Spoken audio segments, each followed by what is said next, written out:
Good morning, students. So this is lecture 4 of chapter number 2, sectors of the Indian economy, class 10, subject economics. So till now we have studied about what does economy means in this chapter. Then we have classified the Indian economy into various sectors. We have discussed about primary, secondary and tertiary sectors, and we have discussed about the graph, basically the 40 years graph, the shift which came from that came from the primary sector to the tertiary sector. Then in the previous lecture we have discussed about the organized and the unorganized sectors. So basically in organized sector, what are the laws and rules and regulations have been followed by, and for what are the rules and regulations which is not being followed by the unorganized sector. So now in this particular lecture what we are going to discuss will be the topics that we are going to cover here are firstly, today we'll discuss about the sectors in terms of ownership. Now there is another classification of sectors which is in terms of their ownership, which is divided into two sectors. Firstly about the public sector and secondly about the private sectors. Then we'll discuss about the government provisions. Basically we in the previous lecture I have told you about how to protect workers under this unorganized sector. So there are certainly provisions that should be made and that should be legally authorized by the government, so that these unorganized sector workers should be also getting a proper livelihood or proper earning for whatever amount of work they are doing. They should be paid according to that, and not they should not be paid on whatever the owner thinks they should get. So basically the right to work and right to get the amount which they deserve should be there. So there are certain government provisions that have been made according to that. Then we are going to discuss about the homework solution that I have given you in the previous lecture, and then about the homework that I will give you in this particular lecture. So from now onwards, and the previous homework solution that I have given you also, you have to submit to me on my email ID from now onwards. So whatever homework I am going to assign you, you have to submit that homework on my email ID. I am giving you my email ID in this particular lecture. At the end of the lecture, in the homework, they will be given my email ID to you, and you can mail your homework to me on that particular ID only. And I have given you on the website also. So where I assign you the homework, I am writing my email ID there as well, and I have allotted you a time also till when you have to submit the homework. So before that you can submit me the homework, or else you will be marked absent for that particular lecture. So better you should submit your homework before time, and I will check it, and if there is anything I will let you know in the lecture only that these people have not submitted till now. And if you have any queries, you can ask me in the comment section, so how to do it and how to not do it. So these are the basic things that I want to tell you. So the topics that we are going to cover in this particular lecture will be these. So we are starting with the lecture now. So first of all, we are going to discuss about the sectors in terms of their ownership. So when we talk about ownership basically means that they are owned by public for their public facilities or for their own benefits. So that ownership basis is depend on two particular things. Firstly, public service or public sector we can say, or private sector or private services. So basically the ownership, the classification of the Indian economy is divided in two categories on the basis of ownership. Firstly on public sector and secondly on private sector. So the classification of economic activities into sectors could be on the basis of their own assets, and it is responsible for the delivery of service. So basically all the assets and all the profit whichever they are earning delivering of their services, it could be depend on if they are owning their own company or they are liable to some government institution. So these public and private is divided according to that only. So we are firstly I will let you know about the public sector. So basically in the public service or public sector, the government is the one who owns most of the assets and provide all the services. So the companies which are run and which are financed by the government comprise the public sector. So whatever companies that are run and that are financed, so the government is the one who is giving them funds, who is giving them all the capital so that they can run these companies. There are many government institutions, there are government schools, government hospitals, then there are government petrol pumps, government IT companies. So basically all the companies which are run and which are financed by these government comprise, they are come under the public sector. And after independence, India was a very poor country. As you all know, after independence we don't have any sort of income, any sort of companies were there.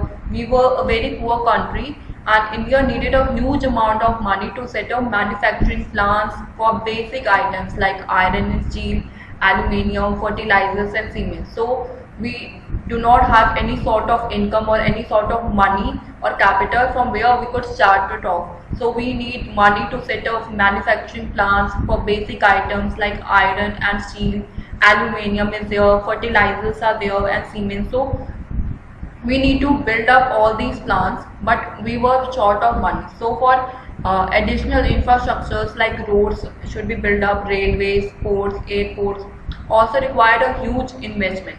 So in those days Indian entrepreneur has not cash rich, so government had to start creating big public sector enterprises like SAIL, which is Steel Authority of India Limited, and ONGC, which is Oil and Natural Gas Commission. So to develop the income or develop the country's GDP, what they have started the public sector enterprises, their own companies, so that they can generate money from it. So they have started these two companies, which was SAIL, which is SAIL Steel Authority of India Limited, and ONGC, Oil and Natural Gas Commission, so that they can generate money out of it, and the GDP can come to such a level from where they can manufacture all these plants which are around them. So these were the public sectors that were coming up. So the basically in this public sector, all these companies that are shown in below are all the government sector companies. They are set up afterward, but they are the ones that are being run and financed by the government only. Now when we talk about in the private sector, the ownership of the assets and the delivery of the services is in the hand of the private individual only. So when we talk about these private individuals or companies, railways or post office is an example of the public sector, whereas the companies like Tata Iron and Steel Company Limited or Reliance Industries Limited are privately owned. So here if we talk about the difference between the public and private, so the companies which are there in the public sector, that are these official railways, the government railways, and the post offices are there. But in the private sector, the companies which we can include, they are Tata Iron and Steel Company Limited, Tesco and Reliance Industries, which is very similar to you all. So the private sector is that part of the economy which is sometimes we can say it as citizen sector. So it is run by an individual or a group of people, and they earn the profit for their benefits. It is not run and financed by any of the government official. It is run by their own assets and their own capital which they have invested. So that is what the private sector is all about. They are running a big company, and it is referred to the citizen sector, which is run by these private individuals and groups, usually as a mean of enterprise for profit, and it is not controlled by the state. So it is not controlled by any of the government officials or government companies. It is being owned and run by individual or a group of people in that particular company. So that's the private sector, and the private sector employs most of the workforce in some countries. So these private companies can set up their companies in abroad also. They can have their own companies in abroad also. They can set up in many other countries, and they can employ their members in other part of the countries as well. And the private sector is legally regulated by the state, which is businesses within one country are required to comply with the laws in the country. So all the businesses, all the businessmen who are running their work in our country, they should be in some legal terms. And if they want to set up their companies in abroad, so they have to follow certain legal regulations if they want to set up their companies abroad also. So the amount of profit which they are getting is some amount as a tax they have to pay to the government, so that they can run other activities also, because they are taking the land of that particular country. They have to pay certain amount of tax of or certain amount of income which they are earning as a profit. So some amount they have to submit to the government. So that is how these two things work. So activities in the private sectors are guided by the motive to earn profits only. So these private sectors are worked under the motive to earn profit. To get such services, we have to pay money to these individuals and have companies. To get such services, we have to pay them also sometimes, so that these individuals and companies could provide employment to the workers. And the purpose of the public sector is not just to earn profits.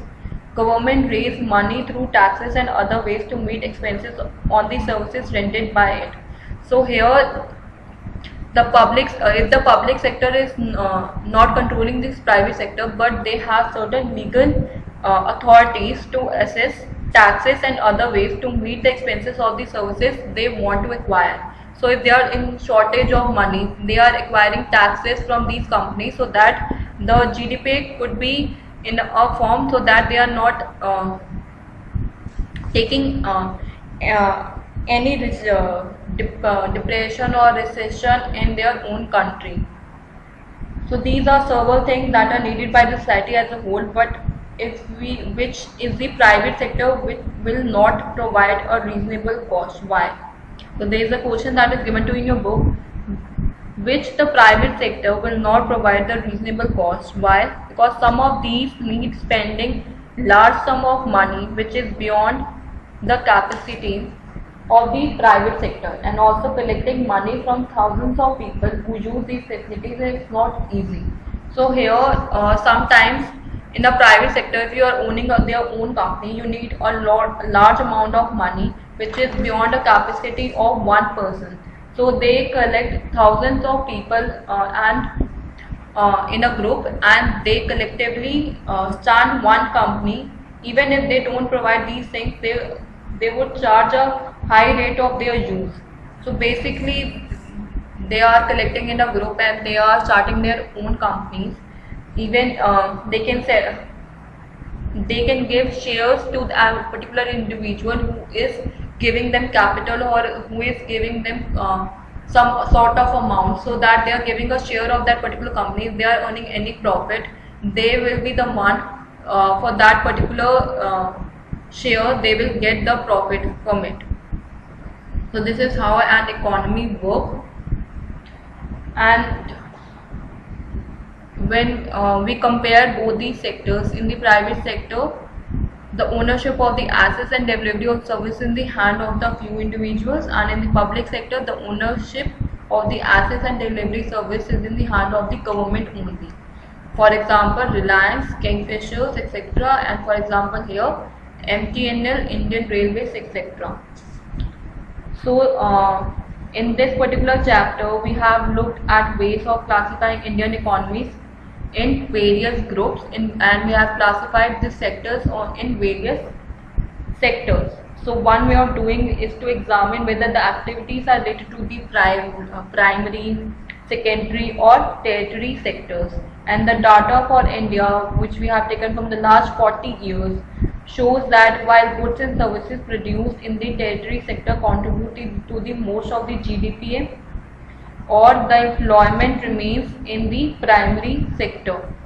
So basically before 40 years, if we talk about, the large amount of employment was there in the primary sector only. And we have also seen what all can be done for increasing employment opportunities in the country.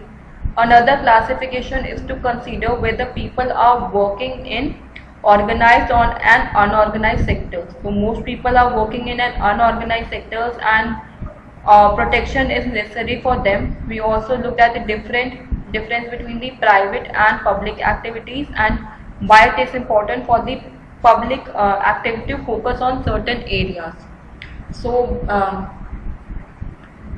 in this particular topic, when we talk about the private and public sector, so the public sector is the one who have to look to certain things so that they can come up to the level of the private sector nowadays. So the now at current situation, if we talk about, it is being the private sector is at the top of it, and the public sector is dwelling way year after year. It is not the same till now, and it will not be same till afterward also. So better the public sector should exercise few of the betterment things in their companies and their schools, hospitals, so that they can come to the level of the private sector. Because if we see that, if we compare a private school and a public school, like a government school, the facilities the private school is giving, the government is not giving as much as it wanted. It is coming up, but it is not to the level of a private sector. So to come up to that level, they have to do certain activities, and they have to generate few of the things which is under the government sector. They have to come up with it. So this is whole as the chapter we have discussed, and there were certain government provisions that I need to tell you that is given in your book also, if you want to see that how you can protect it. So there was one that I had the right to work, which is there. You can give it to the unorganized workers also. So if they are not getting paid for anything, or they can register themselves with NREGA, basically National Rural Employment Guarantee Act 2005, so that they can get some amount of money, so that they can fulfill some needs of themselves. So that is one of the things the government should assess such rules on them, so that they can get equal number of money for the equal number of hours which they are doing certain work. So the government has employed such things in factories and in other construction building workers as well. So the number of hours they are working for, they will get that amount to be paid to these kind of people. These are certain provisions that have been assessed, but there should be more provisions to be come up, so that these unorganized sector workers should be employed more. So how to protect these unorganized sector workers? By making the laws. Laws should be made which is not till now, and it is not being followed till now, as you have all seen also, such as the Factories Act is also there, that in factories the workers have been working there for hours and hours, and they are not getting remunerated as per their working hours. It should be assigned according to the hour they are doing their work. So the time limit they are doing, according to per hour they should get paid. And the Minimum Wages Act should be assigned to them. The Minimum Wage Act is also there for these workers, so that they should get at least the minimum amount which they deserve. They should be not less than any the amount that is fixed for these workers.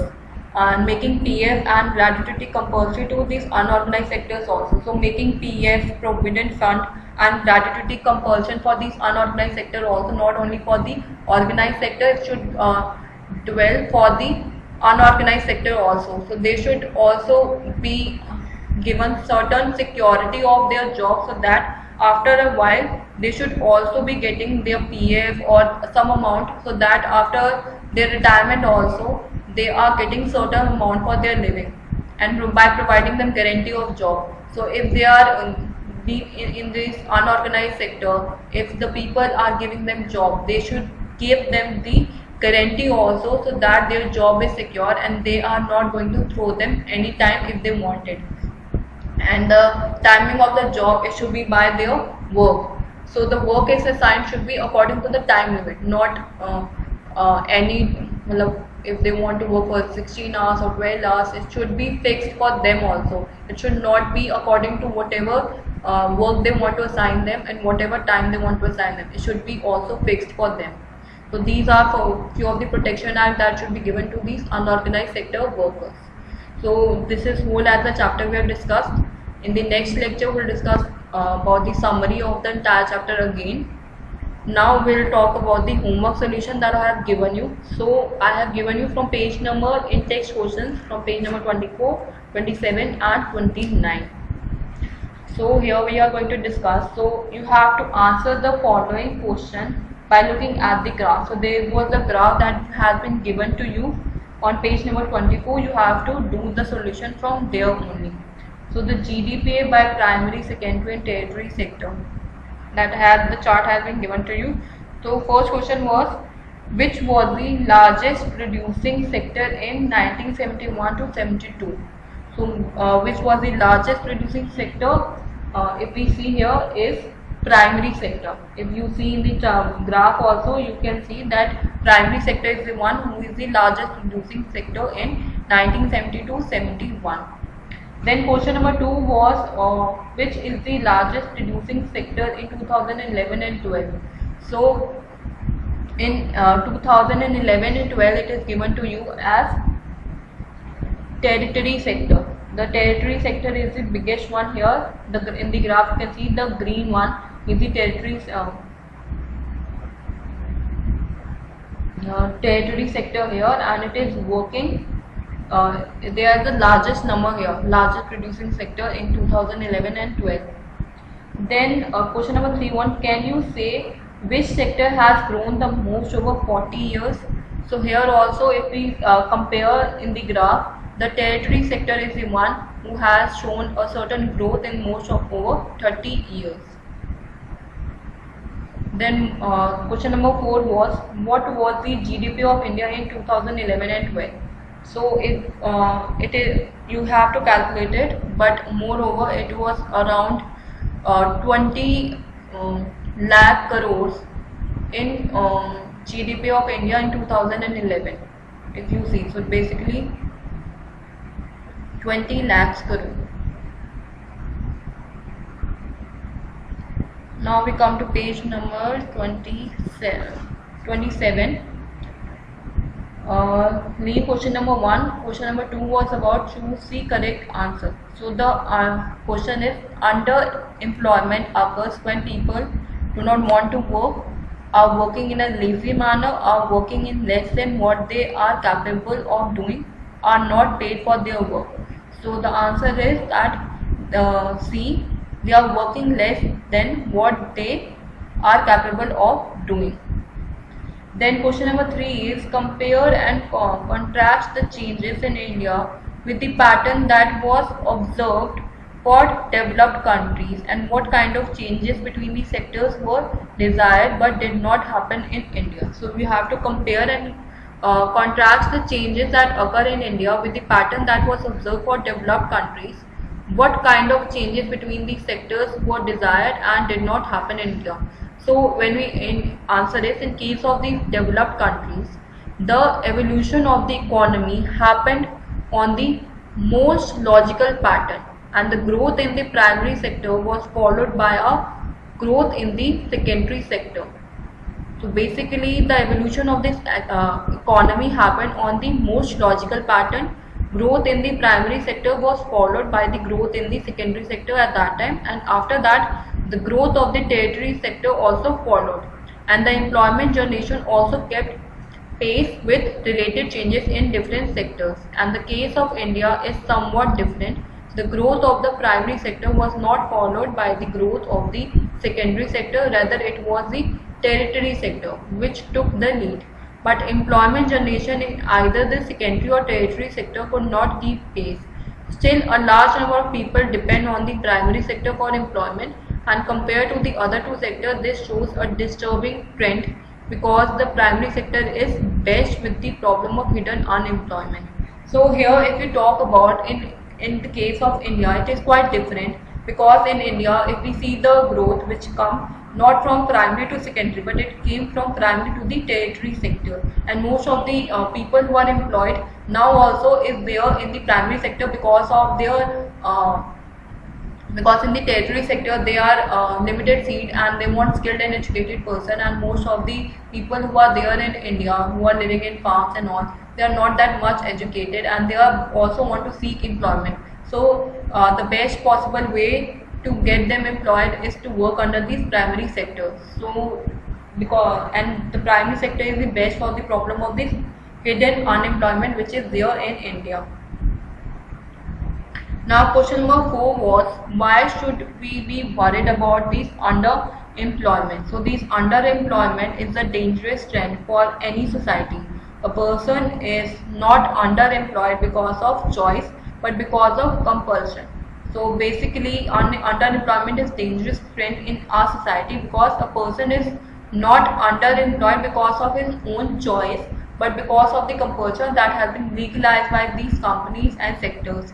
And underemployment not only fails to realize the economic potential of the workforce but also of the whole society, and it pulls down the economic performance of other workers also. Finally, the society and the nation has to pay a heavy price for the underemployment. So there are so many people who are underemployed that they have the skill to do certain works but they are underemployed in their own sector. So because of that, it is pulling down the economic performance of their own people, of their own workers, and this society and the nation has to pay a heavy price for their underemployment in this case.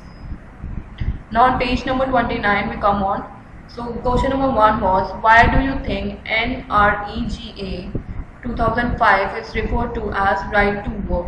So NREGA 2005 guarantees at least 100 days of work for one member of each family. So basically what this National Rural Employment Guarantee Act 2005 says, that in this particular act, all those who are able to work on those who need the work, they are giving them 100 days of employment in a year by the government to each member of the family, and by doing so this program fulfills one of the fundamental rights of the constitution. Hence this program is applicable for work right to work as a whole. So because they are giving them work for at least 100 days, and if they are not able to do that, they are giving them unemployment allowance also. So that's why it is a program that we can refer to as right to work. Then there is question number 2. Imagine that you are in a village head. In that capacity, suggest some activities that you think should be taken up under this act that would also increase the income of people. Discuss. So some of the activities which can be taken under this act are construction of road, construction of embankment on rivers, digging of ponds and wells, etc. These activities will provide double benefit. They will provide the much needed employment to the people and would help in development of villages as well. So there are certain activities that can be taken place in some villages, and it can help in basically construction of roads, construction of embankment of rivers, digging of ponds and mills. So these activities would provide them double benefit. They can provide them employment also to the people who are underemployed or unemployed, and would help in development of villages as well. Now question number 3 is, how would income and employment increase if farmers were provided with irrigation and marketing facilities? Irrigation facilities will help in increasing the farm output. Marketing facilities will help the farmers in selling their produce at fair prices. Thus the income of farmers will increase. Improvement of irrigation facilities will be possible by construction of canals or digging of wells, and this new employment will be generated because of this. There will be increased demand for farm equipment, and many people can earn by repairing those equipment, and a market will help in opening up of new shops which would further boost employment. And the last question that I have given you was, in what way can employment be increased in urban areas? So the answer is, development of the small scale and large scale industries can help in increasing employment in urban areas. Development of these industries will also result in development of the tertiary sector, and which would further boost the employment generation. To support all these activities, there is also the need to develop the infrastructure like power, telecommunication and roads. So this is whole as a homework solution. Please do it in your fair notebook as well and mail me on my email ID. So the homework that I want to give you here is read the chapter and solve the NCERT exercise questions given on page number 35 and 36 till question number 8. You have to do it, and please mail your homework to my email ID, which is there given to you, Megha MEGHA dot Arora ARORAB1062@gmail.com. This is my mail ID. Please mail me your homework on my mail ID before 12 p.m. tomorrow, 9th May 2020. So this is as a whole as a lecture, and if you have any queries you can ask me in the comment section or the student inquiry section. I'm there to help you out anytime if you have any questions, and if you want to know anything, any topic again, you can ask me on the complaint section also. Thank you so much. Have a great day.